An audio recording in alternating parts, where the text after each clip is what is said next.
এতগুলো আলু আমার ছাদ বাগান থেকে তুললাম।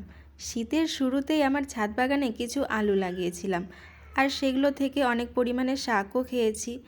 আর এখন সেই গাছগুলো অনেকটাই মরে গেছে, তাই মা বলছিল যে নিচে কিছু আলু হয়েছে, সেগুলো তুলে নিতে হবে। আর আলু গাছগুলো যখন লাগিয়েছিলাম তার সঙ্গে 4টে বেগুন গাছও লাগিয়েছিলাম, আর সেই আলু গাছের জন্য বেগুন গাছগুলো একদমই বাড়তে পারছিল না। আমি মোট 4টে আলু লাগিয়েছিলাম, আর তার থেকেই দেখো কতগুলো আলু হয়েছে। আর এর আগে আমরা একবার শাকও খেয়েছিলাম। আর এই যে একটা গাছ দেখতে পাচ্ছ, এটা কিন্তু একটা পালং শাকের গাছ। এই গাছটা খুব একটা দেখা যায় না।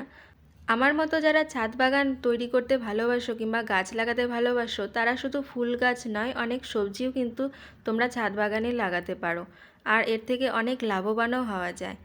আমি ভাবছি আমার ছাদ বাগানে এরপরের থেকে শুধু সবজি চাষই করব। তোমরা কি বলো? তোমাদের মতামত জানিয়ে যেও। বাই।